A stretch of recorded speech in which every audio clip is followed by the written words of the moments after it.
Bonjour à toutes et à tous et bienvenue à cette nouvelle webconférence organisée par VECA en partenariat avec la CASDEN Banque Populaire, la banque coopérative de toute la fonction publique. La CASDEN parraine un cycle de 4 webconférences, dont celle-ci, consacrée aujourd'hui au double thème de la diversité et des discriminations dans la fonction publique. Difficile en effet de séparer la promotion de la diversité et la prévention de la discrimination. Alors pourquoi ce thème? Certes, les discriminations à l'embauche reculent dans le public comme dans le privé, comme l'indiquait Yannick Lorty suite à la récente campagne de testing 2017-2018. Néanmoins, la diversité, c'est-à-dire la variété des profils individuels dans la fonction publique et au cours des recrutements, en termes que ce soit d'origine géographique, de catégorie socio-professionnelle, de culture, de religion, d'âge, de sexe, de niveau d'études, cette diversité doit faire l'objet d'une vigilance quotidienne.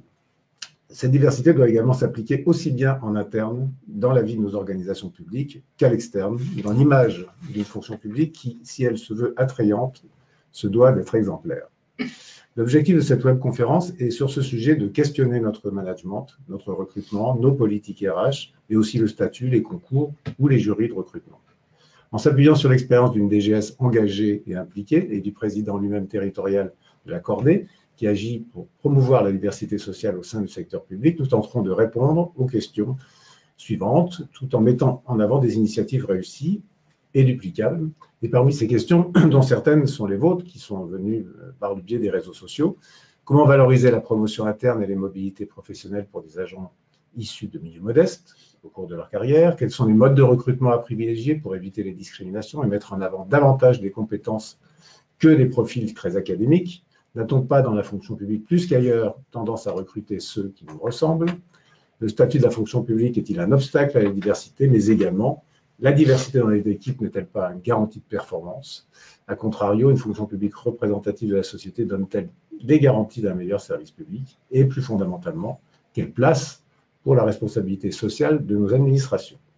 Et deux intervenants que je m'empresse de vous présenter. Virginie Altric, après deux DSS, l'administration générale des droits des contrats publics, vous avez été chef de cabinet, puis DGS de Maxéville, puis divers postes, particulièrement dans les domaines du développement urbain, du développement économique et du patrimoine, avant de devenir DGS de Malgrange. Après votre formation d'élève administrateur à l'INET, vous avez repris la direction générale des services de la communauté d'agglo de Paris-Saclay, avant de devenir magistrate à la CRC d'Arras, puis directrice générale des services de la communauté d'agglomération d'Annemasse. Vous êtes maintenant DGS de la communauté d'agglomération Arles-Cros-Camargue-Montaguette. Très engagé dans la lutte contre les discriminations que vous intégrez dans votre management.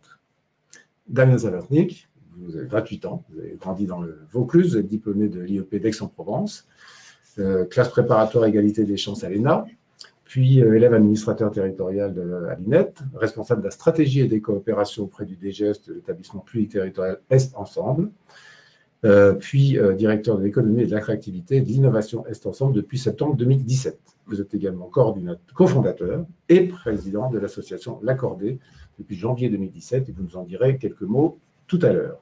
Au cours de cette webconférence, vous pourrez poser vos questions via la fenêtre questions que vous pouvez voir dans l'interface GoToWebinar sur la droite de votre écran. Nos intervenants feront leur possible pour y répondre. Restez donc bien connectés.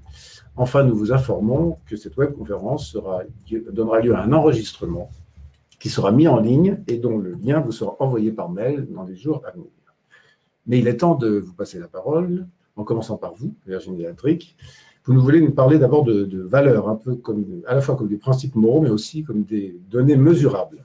Mais avant, vous souhaitiez introduire votre propos sur ce que vous appelez une fable moderne. Alors, dites-nous. Alors,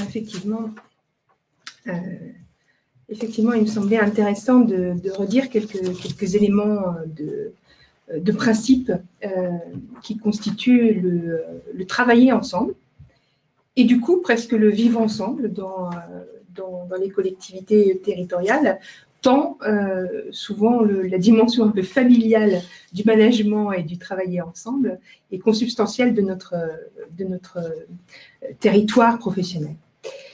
C'est vrai que le principe de base, qui est celui de la Déclaration des droits de l'homme et du citoyen, qui est repris dans notre Constitution et qui est inscrit dans le statut de la fonction publique, c'est effectivement l'égal accès de tous aux emplois publics. Donc, a priori, sur une base comme celle-là, on devrait pouvoir fonder quelque chose d'extrêmement solide et d'extrêmement diversifié.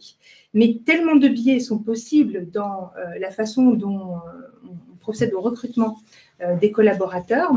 Et malheureusement, tout le monde constate que le concours, qui est censé être le meilleur garant de l'égalité, dans la mesure où la dimension d'anonymat, de strict respect d'un certain nombre de critères de jugement sont là, est bien loin d'être ce garant de l'égalité. On le sait tous. Malheureusement, la réplication sociale a encore de terribles beaux jours devant elle. Et on sait très bien que l'exercice du concours est un exercice éminemment formel qui consiste surtout à vérifier, je sais de quoi je parle, j'en ai fait quelques-uns, donc j'ai une certaine pratique professionnelle des deux côtés, comme concourant et comme jury de concours.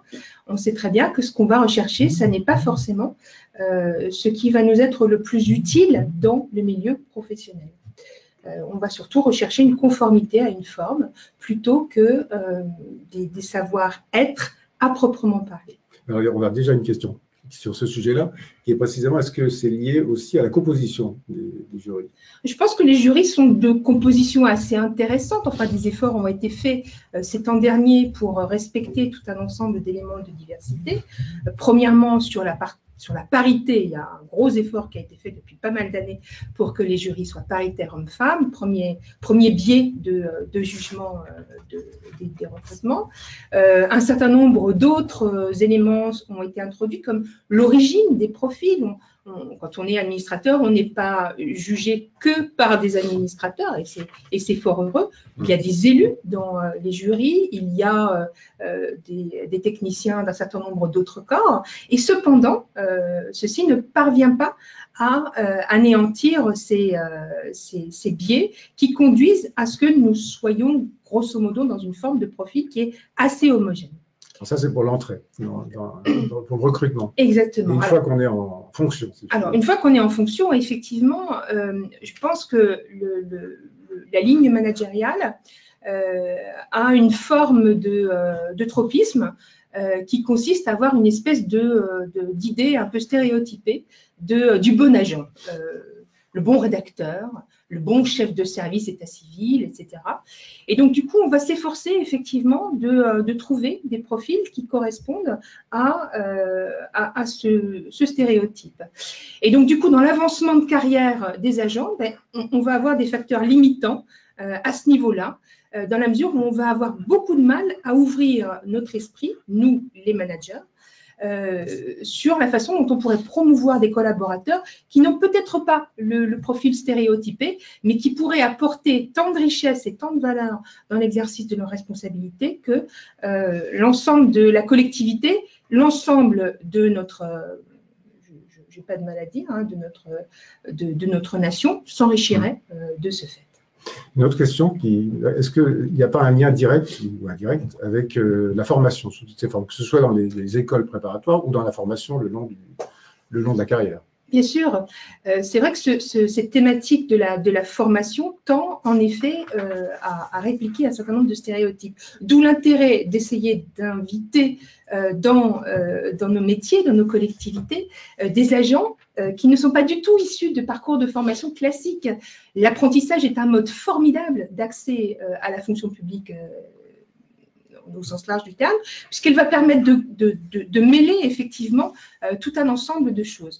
Mais je crois qu'aujourd'hui, les recruteurs sont amenés à changer leur façon de voir le recrutement et s'efforcent, j'en reparlerai un petit peu plus loin, mais de créer de la valeur dans leur environnement en travaillant d'abord sur les qualités des personnes, ce qu'elles sont, leur potentiel, ce qu'elles vont devenir, les femmes et les hommes merveilleux qu'elles vont être dans leur professionnalisme, plutôt que de s'en tenir à une espèce de checklist idéale d'un mouton à 5 pattes que l'on voudrait bien tous être ou avoir comme collaborateur et sur lequel on est perpétué l'échec pour trouver ces personnes. Et par rapport à ce que vous disiez sur l'apprentissage, il est vrai que l'apprentissage dans le public est en retard par rapport au privé. Absolument. Je pense que c'est une grave difficulté. Je crois qu'il y a plusieurs facteurs qui expliquent cela. Le fait de disposer de maîtres d'apprentissage engagés dans la durée et qui intègrent effectivement cette responsabilité comme une partie forte de leur travail est un des obstacles auxquels on est confronté. Je pense que bien sûr, il y a une petite NBI, bien sûr, il y a tout un ensemble de petites récompenses, mais c'est surtout la valorisation de la dimension de la transmission qui n'est sans doute pas assez forte dans nos collectivités territoriales et qui devrait permettre de déverrouiller un peu les choses. Donc, du coup, transmettre devient une activité que l'on fait, j'allais dire, quand on a du temps pour ça, oui. Alors que ça devrait constituer un élément fondamental de notre activité. De manager ? À tous les niveaux. La transmission ne concerne pas que le management, la transmission concerne toutes les personnes qui ont des savoir-faire et qui sont en capacité de contribuer à ce que ces savoir-faire perdurent dans la suite. Donc une diversité, comme vous disiez, qui devrait être le visage de notre fonction publique. C'est cela. Nous sommes là parce qu'il y a tant de bonnes raisons de discriminer. Exactement. Alors c'est vrai que quand on essaye de dresser un peu la liste des discriminations potentielles, on est un peu effrayé, puisque je ne sais pas si quelque chose dans notre vie échappe à des critères de discrimination. J'ai un pull vert aujourd'hui.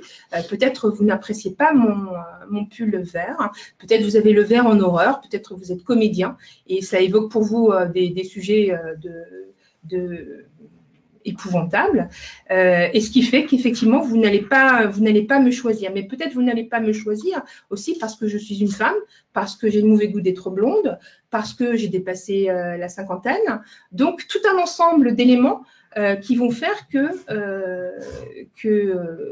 objectivement, au moment plutôt d'un jury de recrutement, si nous ne parvenons pas à une forme de neutralité dans la façon dont nous visualisons les candidats, si nous ne parvenons pas à laisser de côté tous nos biais d'idéal après lequel nous courons, si nous ne parvenons pas à laisser notre chance, j'allais dire aux produits, en tout cas aux personnes dans tout ce qu'elles ont à apporter, bah, effectivement, nous allons tendre vers une espèce de paysage homogène, triste et qui apporte peu de saveur dans le travail.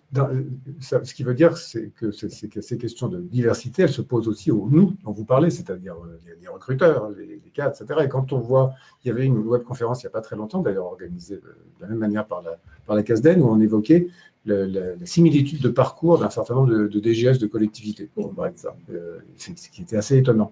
Alors, on n'est pas dans le clonage, mais quand même dans des similitudes. Est-ce qu'il n'y a pas, comme partout d'ailleurs, un risque comme je disais en introduction, de recruter des gens qui nous ressemblent, d'une manière ou d'une autre? La dimension de cooptation, effectivement, dans des métiers qui sont similaires, est une dimension, malheureusement, qui est importante. Vous parlez du métier de DGS, que je connais bien, parce qu'effectivement, je le pratique depuis pas mal d'années. Il est clair que le DGS idéal pour un maire recruteur est plutôt un homme, on va dire, entre 45 et 55 ans, qui va avoir un certain parcours, qui va avoir une certaine apparence, qui va dégager un certain nombre de qualités, des qualités de rassurance sur des éléments de technicité forte, mais aussi des qualités peut-être d'une forme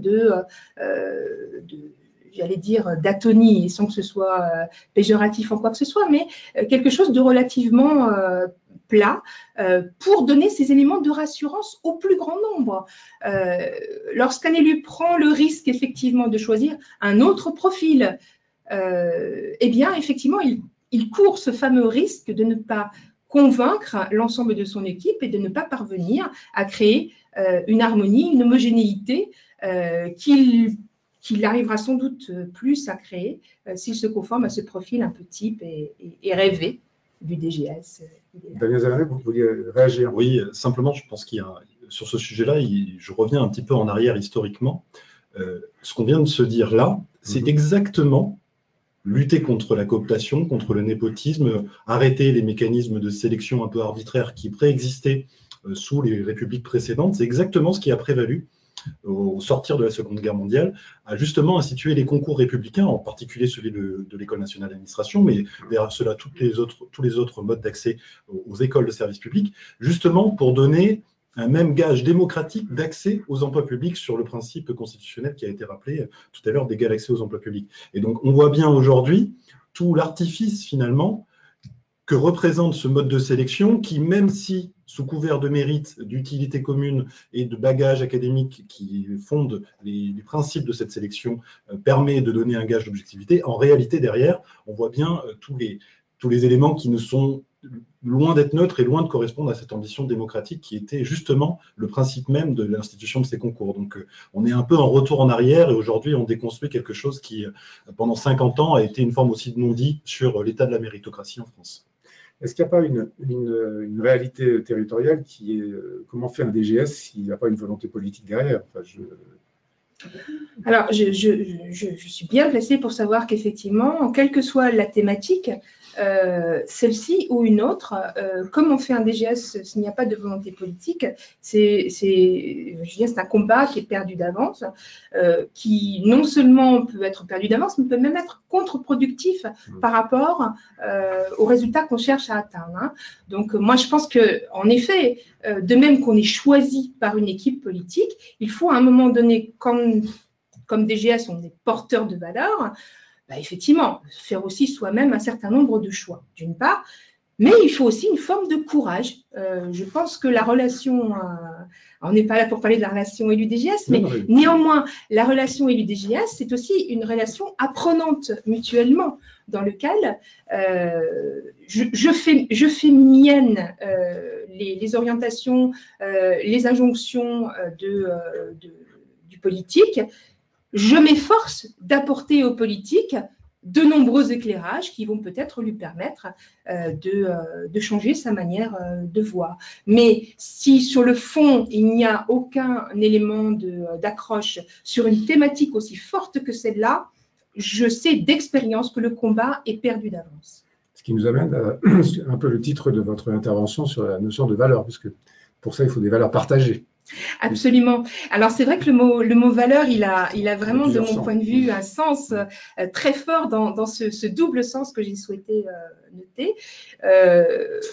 Comme DGS, et puis ensuite ça s'est renforcé par mon passage à la Cour des comptes, mais je suis très attachée à la dimension performantielle de l'action publique, tant je pense que c'est ce qui va faire que nous allons être crédibles dans la durée et nous allons parvenir à reconquérir peut-être un certain nombre de parts de marché dans l'existence de ce que c'est le service public à la française.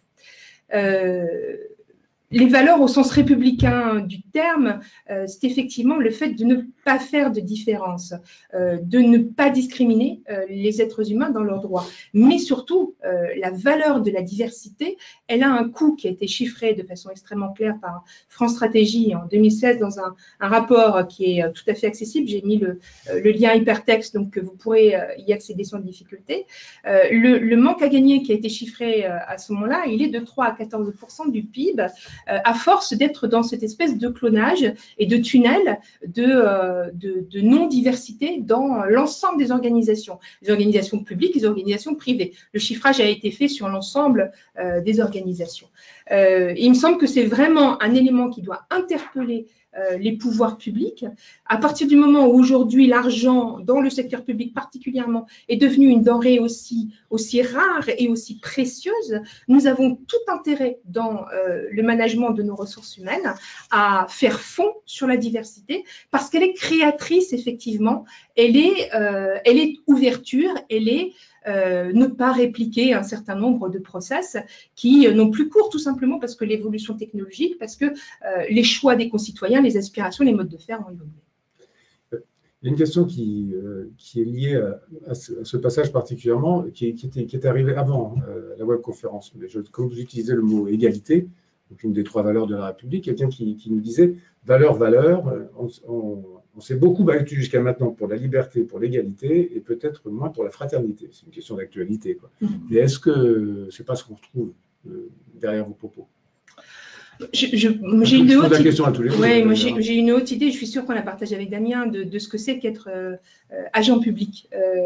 Ça peut paraître peut-être un peu vieillot, mais moi j'estime que l'agent public, il est vraiment là pour, dans ses actes quotidiens, dans la façon dont il rend le service public, incarner ces 3 valeurs qui sont inscrites au frontispice de toutes nos mairies et puis d'un certain nombre de bâtiments publics.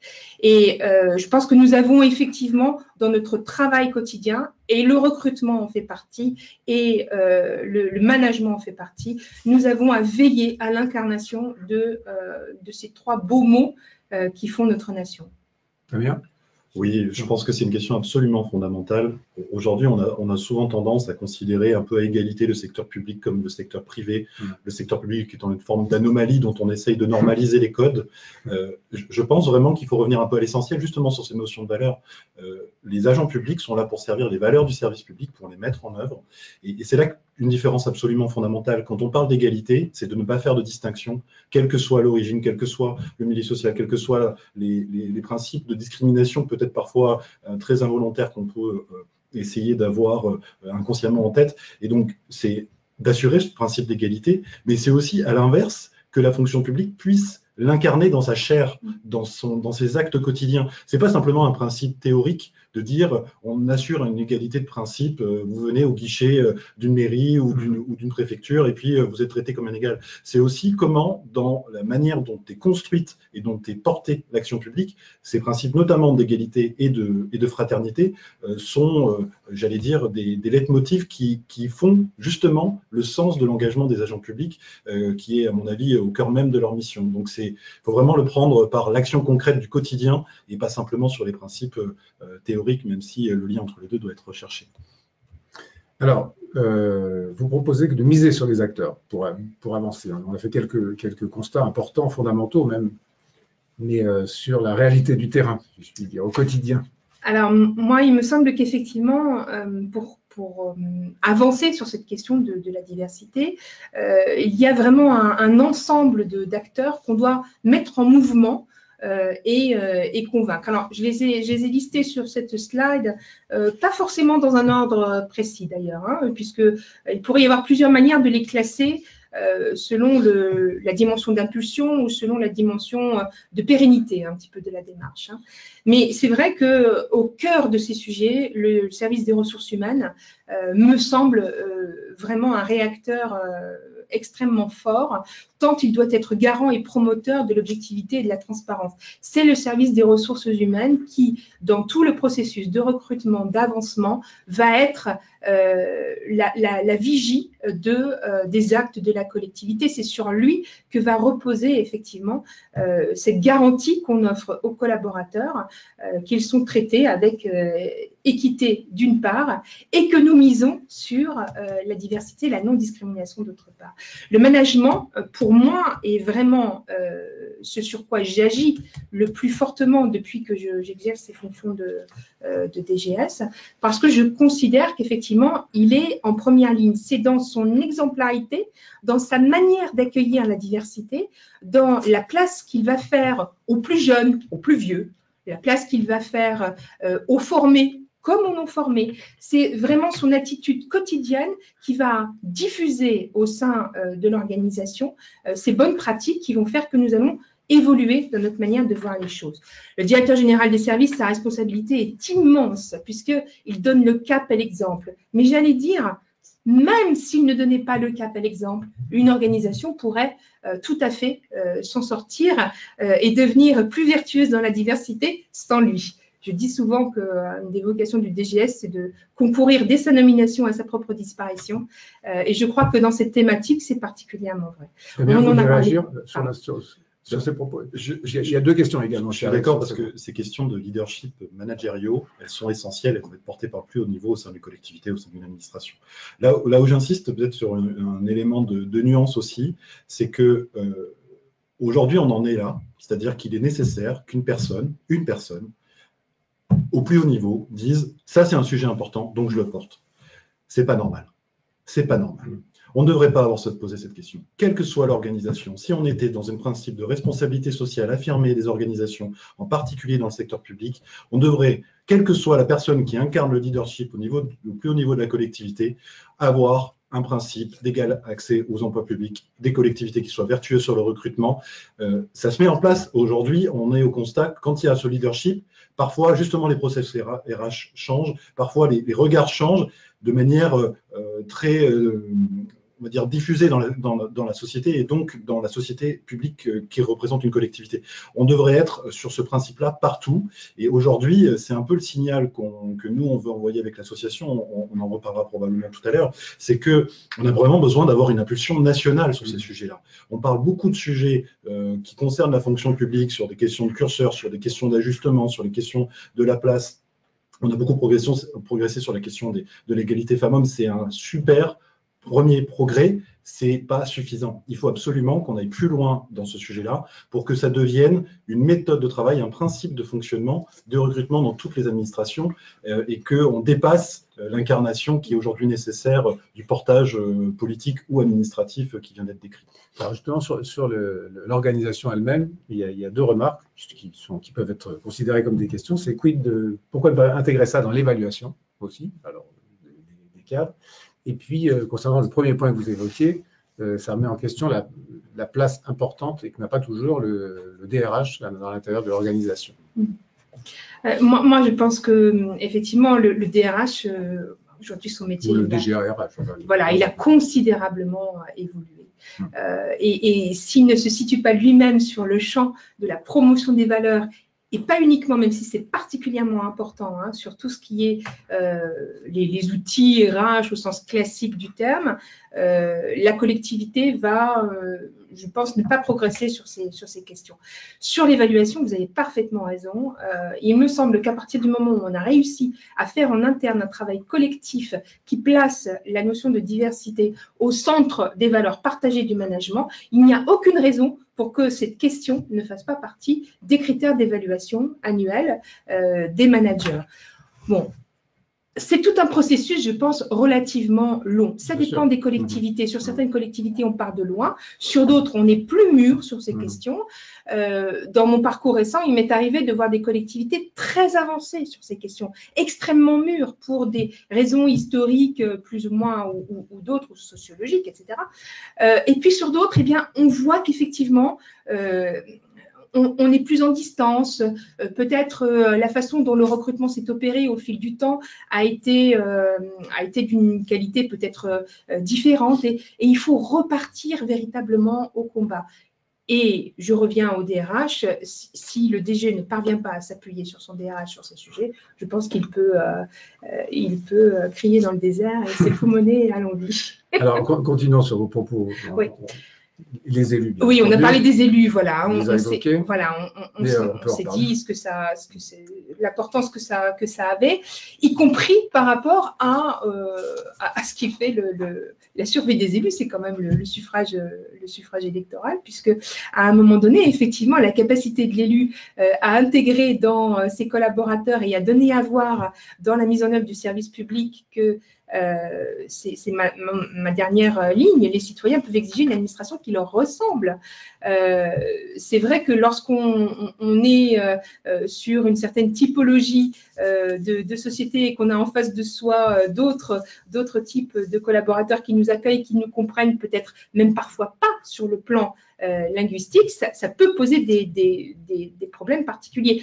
Et sans que ce soit non plus à l'excès. Je me rappelle d'expérience à la Réunion où je suis allée en formation plusieurs fois et où la question effectivement de services publics qui nous ressemblent était poussée presque à son extrême, au sens où effectivement il y avait un refus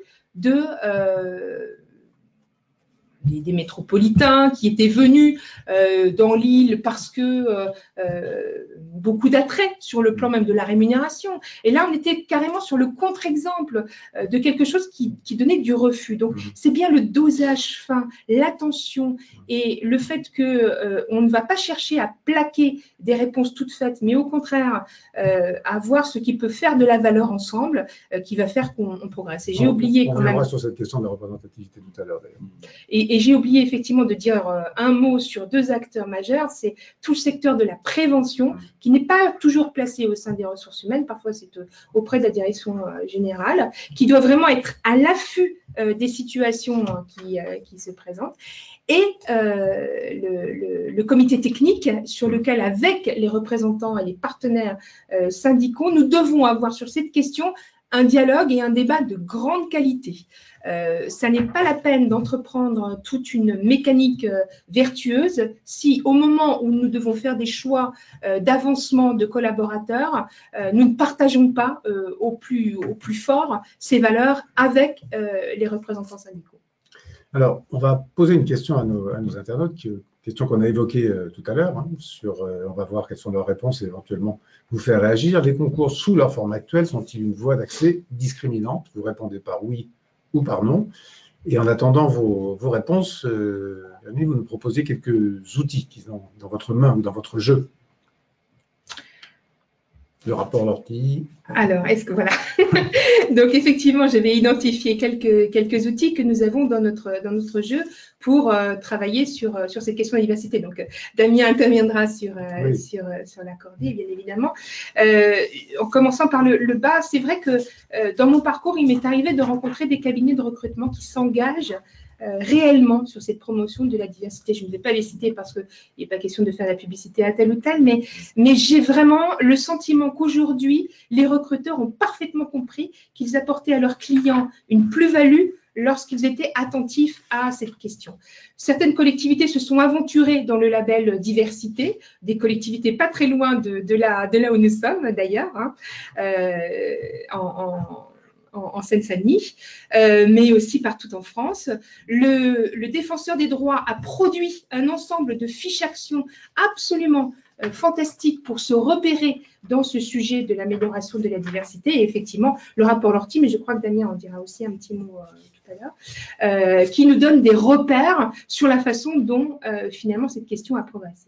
Alors, je propose qu'on avance parce que le temps passe à une vitesse redoutable.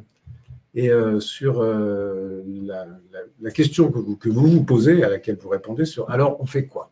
Alors on fait quoi? Donc j'ai essayé effectivement de dire un petit peu ma façon de voir une recette un petit peu idéale pour faire avancer la question de la diversité. Premièrement, je pense qu'il faut effectivement qu'on change sa vision.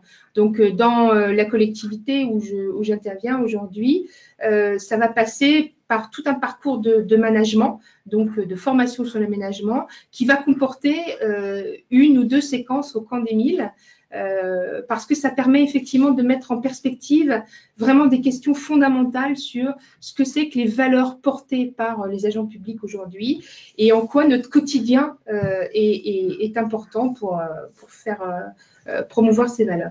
Il faut qu'on travaille sur l'harmonie des équipes. Ça, c'est vraiment un rôle de gestion des ressources humaines. Veiller, quand on est sur des équipes homogènes, à casser cette homogénéité.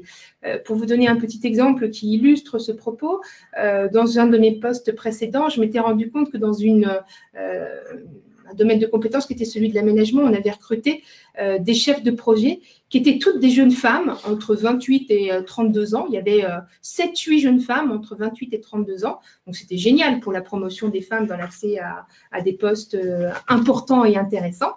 Sauf que, à un moment donné, elles ont toutes eu envie, et c'est bien normal, de faire évoluer leur carrière, de fonder une famille, etc. Et l'équipe s'est retrouvée dans une panade pas possible. Donc, c'est vraiment le contre-exemple sur lequel la ligne managériale doit être attentive à briser l'homogénéité des équipes. Il faut qu'on organise le recrutement donc avec des garde-fous, il faut qu'on multiplie les voies d'accès. On a parlé de l'apprentissage tout à l'heure. Il faut surtout objectiver le management et puis parfois il faut succomber aux quotas. C'est pas très joli de faire gaffe aux quotas, mais parfois on est obligé d'en passer par là. Alors, entre-temps, on a eu donc la réponse à notre petit sondage. Les concours sous leur forme actuelle sont-ils une voie d'accès discriminante? Réponse oui à 86%. Voilà, donc je pense qu'il n'y a pas besoin de commentaires particuliers, sauf si vous en avez, hein, mais on a déjà évoqué ce sujet-là. Non, je pense que ça illustre un peu tout ce qu'on se dit. Je vais développer tout à l'heure probablement des points qui touchent à ça, mais je pense qu'il faut qu'on fasse aussi attention. Ça serait un peu facile de dire ah ben voilà le concours, donc c'est la faute au concours. Bien sûr. Le concours. La question est un peu binaire. Effectivement, mais ça reste un mode de sélection comme les autres. C'est-à-dire que vous pouvez très bien avoir un concours qui est démocratique dans ses voies d'accès et qui sélectionne intelligemment sur la base de critères de diversité, etc., dont on a parlé. Et vous pouvez très bien avoir un concours un peu bête et méchant qui va survaloriser les compétences académiques, qui va être un outil de reproduction sociale. À l'inverse, vous pouvez aussi avoir, parce qu'il faut regarder ce qui se passe aussi dans le privé où il n'y a pas de concours, il y a des boîtes qui recrutent très bien parce que justement elles ont intégré ces sujets de vision de la diversité des compétences dans leur processus de recrutement, et des boîtes qui sont des vraies machines aussi à reproduire exactement toujours les mêmes profils. Donc attention à ne pas jeter toujours l'opprobre sur quelque chose qui est un peu extérieur à nous. C'est vraiment une question qui doit descendre beaucoup plus profondément dans la vision managériale et RH que présentait. On ne se trompe pas dans le haro sur le statut, haro sur le concours. Il y a suffisamment de haro comme ça. Et puis, dernier point, quelques retours d'expérience positives. Oui, alors bon, c'est vraiment quelques mots, et il ne faut pas que je sois trop long pour laisser quand même à Damien toute la possibilité de s'exprimer, mais c'est vrai que dans mon petit parcours professionnel, j'ai fait quelques petites choses concrètes pour faire avancer la diversité. Parfois, je l'ai imposé dans le recrutement. J'ai fait en sorte que nous choisissions des candidats atypiques pour rompre avec une certaine monotonie. J'ai souvent parié sur l'intelligence et l'humanité dans la formation de la ligne managériale. C'est ce que je refais aujourd'hui à CCM, mais ce qui a à peu près irrigué tout mon parcours. J'ai travaillé beaucoup sur le fait de démonter à partir du CODIR le mécanisme de la discrimination, donc utiliser le CODIR comme un espace de formation-action sur cette question et de vigilance collective. Et puis, autant que faire se peut, partout où c'était possible, je me suis appuyée sur les élus qui ont compris qu'il était de leur intérêt d'avoir une administration qui ressemble à leur population. CCM, c'est Arles-Montagnette. C'est ça, Arles-Crocamargue-Montagnette, de son joli nom provençal. Mais en général, les communautés de communes et les communautés d'agglo, certaines ont des noms qui nous font voyager, pour certaines. Merci infiniment. Alors, Damien, on a titré, on ne peut pas aller chercher très très loin le titre de votre intervention, puisque c'est un peu un des gros objectifs de l'association l'Accordé, comment agir pour la diversité sociale. Vous évoquiez un petit peu tout à l'heure en introduction, pour vous, il y a un ascenseur social qui est en panne et depuis un moment. Alors, je vais commencer un peu par une anecdote et qui est à la fois une question. Savez-vous quelle a été la première réponse du gouvernement à ce qui, à l'époque, commençait à poindre comme étant la crise des Gilets jaunes? C'était il y a plus d'un mois. La première réponse, ce qui a été annoncé, c'était que les directeurs d'administration centrale accompagnent les ministres sur le terrain pour écouter la population. Alors, c'est passé un peu inaperçu et je n'ai pas besoin de faire plus de commentaires pour voir comment on peut dire que la réponse était un petit peu insuffisante à l'époque. On pouvait présager de ce qui allait devenir. Mais je voudrais vraiment prendre cet exemple-là pour illustrer deux choses qui touchent très directement à l'objet de notre débat. Premièrement, la fonction publique a une responsabilité gigantesque, y compris dans le cri d'injustice qui s'incarne aujourd'hui dans le pays. Pourquoi ? On voit bien, à travers cet exemple-là, il y a deux choses. Premièrement, on a besoin, c'est un peu tout le débat, et je ne vais pas trop le développer, on y reviendra probablement tout à l'heure, de diversifier la manière dont on construit l'action publique.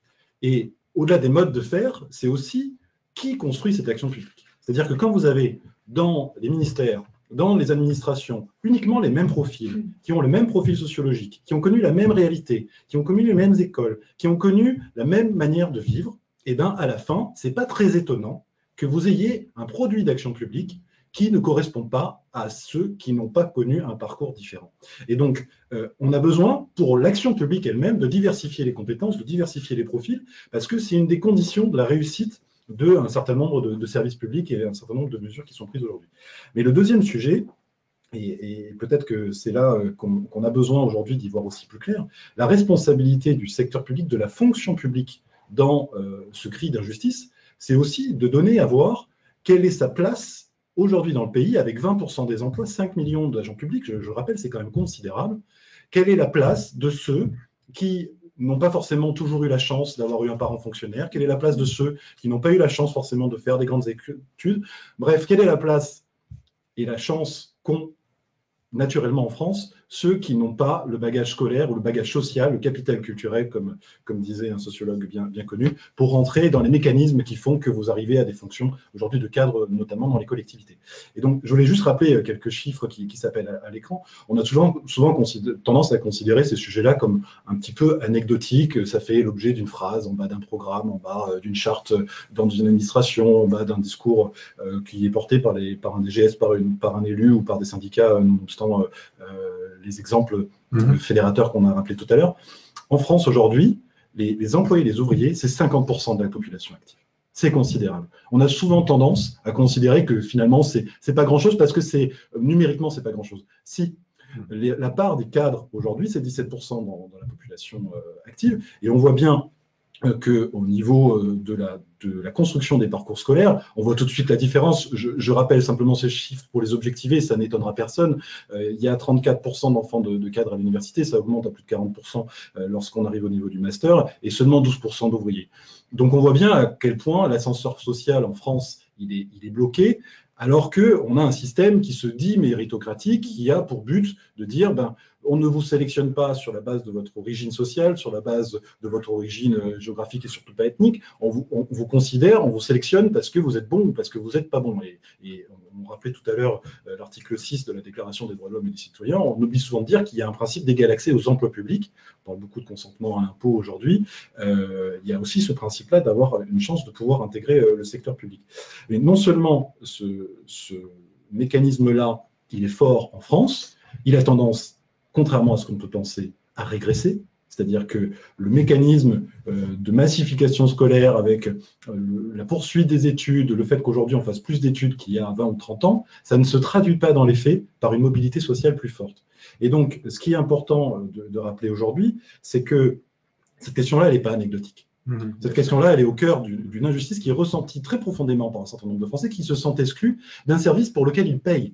Et donc, aujourd'hui, on est en train de déconstruire un petit peu tout ça et on a la chance de pouvoir le faire ce matin.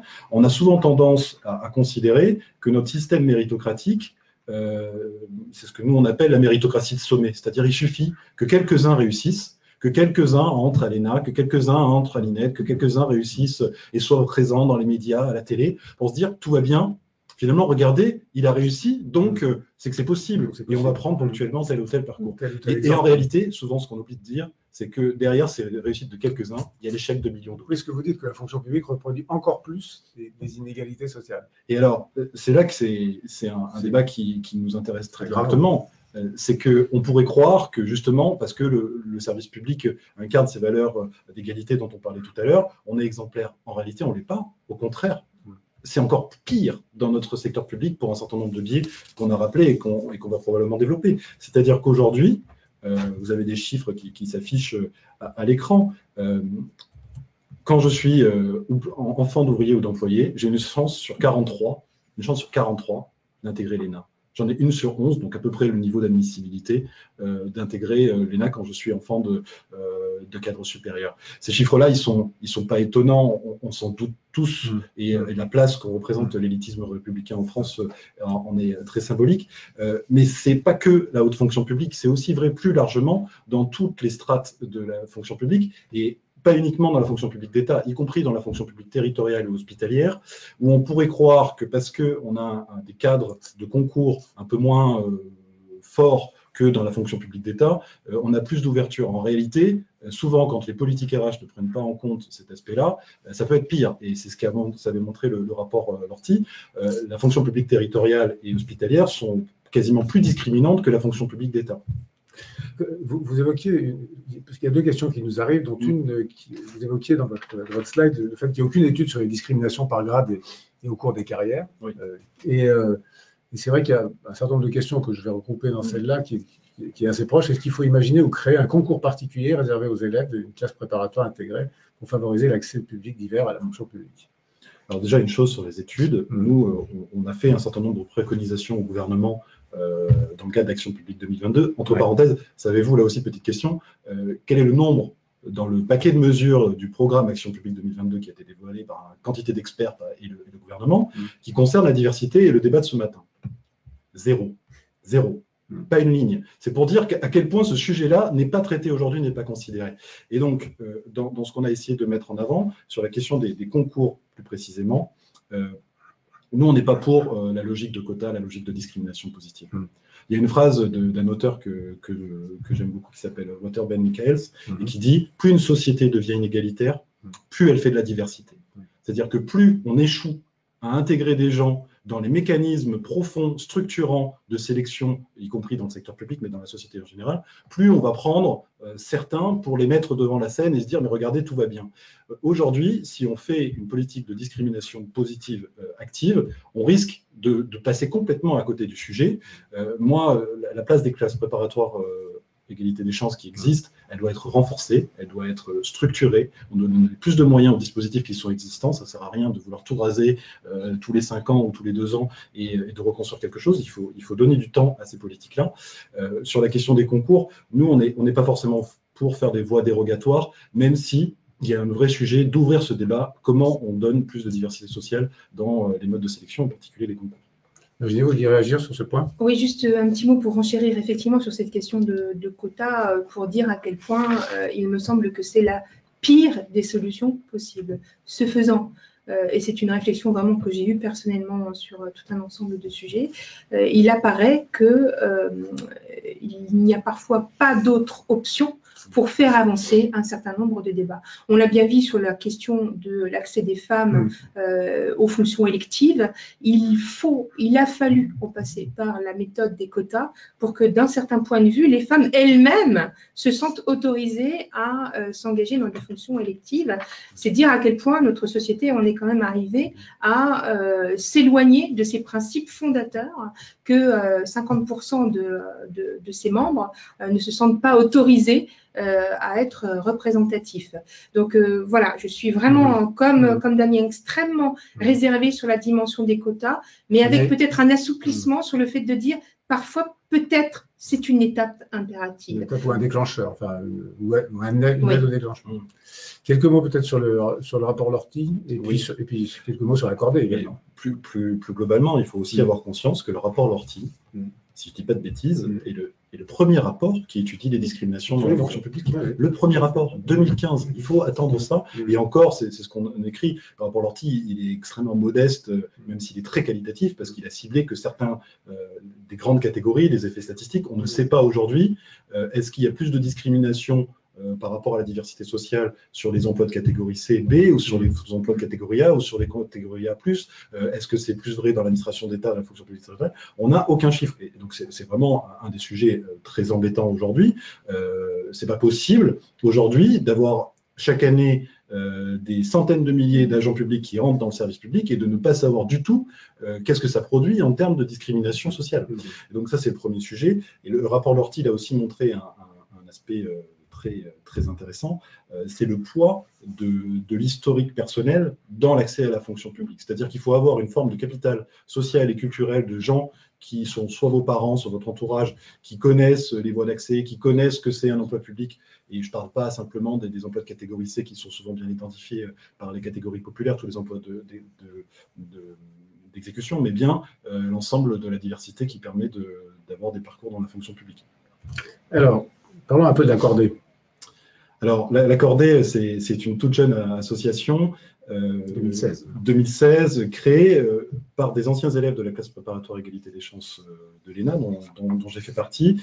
Et l'idée, c'était de se dire, est-ce qu'on arrive, nous, à rendre un peu de la chance que nous, on a eu d'avoir accès à un dispositif qui est un dispositif gratuit, on vous prend en charge, on vous donne accès à une formation particulièrement étoffée pour réussir les concours. Et donc, comment nous, en tant que citoyens, et ça c'est un principe très important parce que Virginie appelait tout à l'heure quels sont les acteurs à mobiliser, moi je pense, et c'est ce que veut faire l'accordé, on n'arrivera pas à bouger le curseur s'il n'y a pas un engagement des citoyens agents publics ou des citoyens tout court pour bousculer les choses. Et donc c'est ce que nous on veut faire au sein de cette association qui représente aussi les 3 versants de la fonction publique, de l'État, l'hospitalière et la territoriale.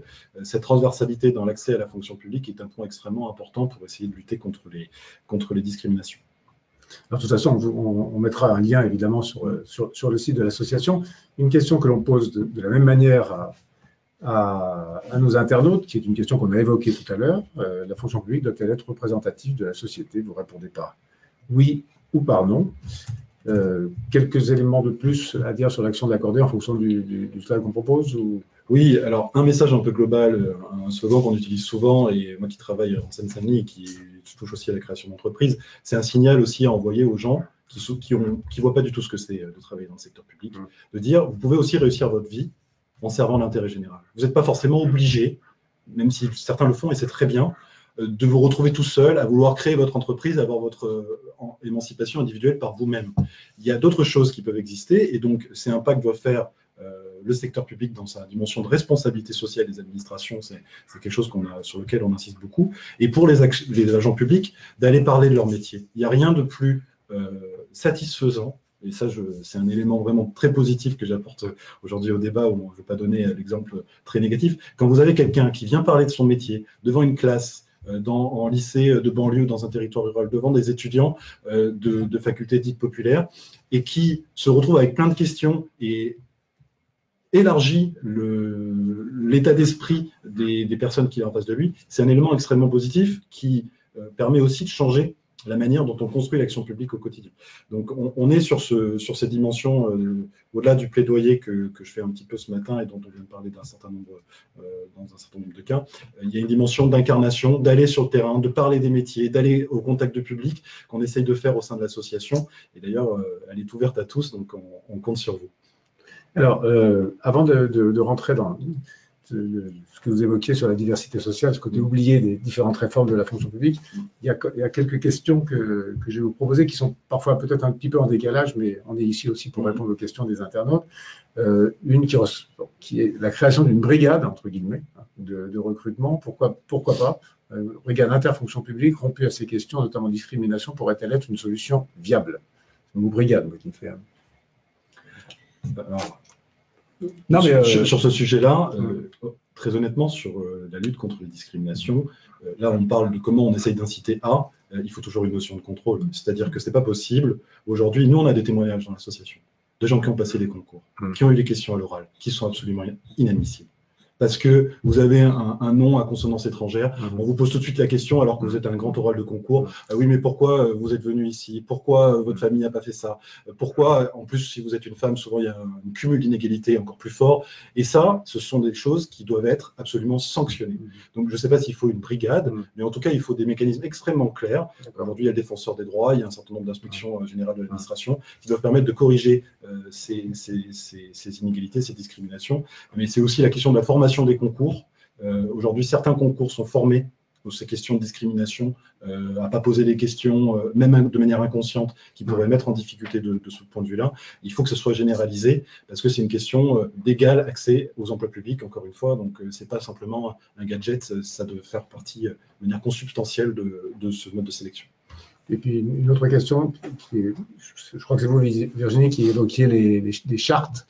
Vous mentionnez les chartes comme étant des outils possibles pour promouvoir la diversité dans le management de la fonction publique. Quels autres outils plus opérationnels et moins symboliques peuvent être envisagés? Mais je pense que vous y avez répondu, notamment quand vous expliquiez ce que vous aviez fait de manière positive dans les collectivités où vous aviez travaillé. Enfin, et des outils très simples aussi, c'est effectivement quand on est en jury de recrutement, faire en sorte de distribuer un certain nombre de rôles pour que, notamment, il y ait un rôle attribué à une personne qui soit celui du garant de la neutralité dans l'abord du jury de recrutement, pour qu'on ne s'en tienne pas à une espèce de magma de ressenti informel avec des recruteurs qui sont parfois bien intentionnés, mais qui vont aller sur le champ de la culture, des préférences, etc. Donc, faire en sorte que dans le jury de recrutement, ça peut paraître étrange, mais on ait au moins une personne qui soit instituée garante de la neutralité dans l'abord et qui permet de corriger dès qu'ils sont prononcés ces biais pour ne pas laisser filer une espèce d'impression qui va dévaloriser la candidature d'une personne. Très bien, c'est une chose qui est facile à faire. Oui. Donc, mais il nous reste une petite dizaine de minutes pour vous écouter sur la diversité sociale, à la fois sur ce côté oublié, puis vos propositions. Les propositions d'association.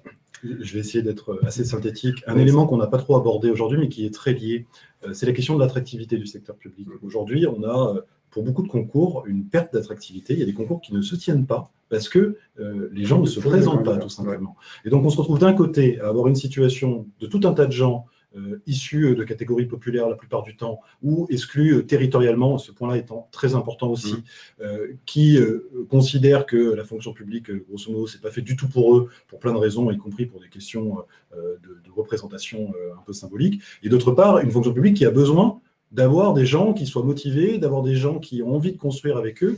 Et donc, la question, c'est comment on conjugue cette question de la diversité avec celle de l'attractivité des concours. Donc, il y a besoin d'aller au contact des publics, il y a besoin de porter des choses auprès plus concrètement du terrain. Le deuxième aspect que je voulais aborder sur cet élément un peu de constat, et là encore, c'est un message que nous, on a écrit au secrétaire d'État à la fonction publique, qui aujourd'hui n'a pas été complètement très entendu. Si on ne se mobilise pas sur le sujet, il ne se passera rien. On est très clair. C'est-à-dire que si aujourd'hui les choses ne sont pas prises en compte dans les réformes de la fonction publique et qu'on ne traite pas la question des agents publics, de la fonction publique autrement que simplement sur la réduction des coûts ou sur comment on va passer du statut au contrat, etc., qui peuvent être des questions légitimes et exister par ailleurs, on aura raté quelque chose et il ne se passera absolument rien de concret sur le terrain, si ce n'est des initiatives individuelles qui sont, encore une fois, très salutaires, mais qui doivent être absolument massifiées au regard de l'enjeu. Par rapport à ce que vous disiez, il y a une question que je n'ai pas posée tout à l'heure, et qui justement, on l'a évoqué en plus sur la contractualisation des postes de direction. Est-ce que ça, c'est une forme de solution pour de la diversité ou non? Alors, si on était dans un cadre un peu classique, je pourrais vous dire tout ce qui permet d'ouvrir la fonction publique sur la société, banco. Sauf que, qu'est-ce qu'on va faire? Mais qu'est-ce qu'on va faire sur ce sujet-là? Ça va être la porte ouverte, justement au peu de garde-fous qu'a évoqué tout à l'heure Virginie, c'est-à-dire qu'aujourd'hui, au moins, vous avez un cadre. Le cadre n'est pas bon, c'est le constat qu'on pense, mais au moins, vous avez un cadre. Il va se passer quoi, très concrètement? Ça va être clientélisme et... C'est difficile à évaluer, encore une fois, mais est-ce que c'est vraiment la priorité? Est-ce que la priorité, c'est pas justement de changer les modèles de management? Est-ce que la priorité, c'est pas de changer la manière dont on recrute en France, de changer la manière dont on recrute uniquement sur les compétences, sur les bagages et donc souvent sur des codes sociaux, et plutôt que de mettre l'accent sur les compétences, sur les aptitudes? C'est ça le vrai sujet. C'est pas simplement de dire on va prendre quelqu'un qui était directeur dans une société privée pour la mettre à la place d'un administrateur territorial ou à la place d'un administration centrale. Donc, encore une fois, on prend les choses un peu à l'envers et on risque surtout de louper la cible. Donc, c'est ce que moi je peux répondre à ce stade, même si la question peut être posée par ailleurs. D'accord. Alors, peut-être rentrer dans les propositions de l'association et de vous-même d'ailleurs, que vous portez.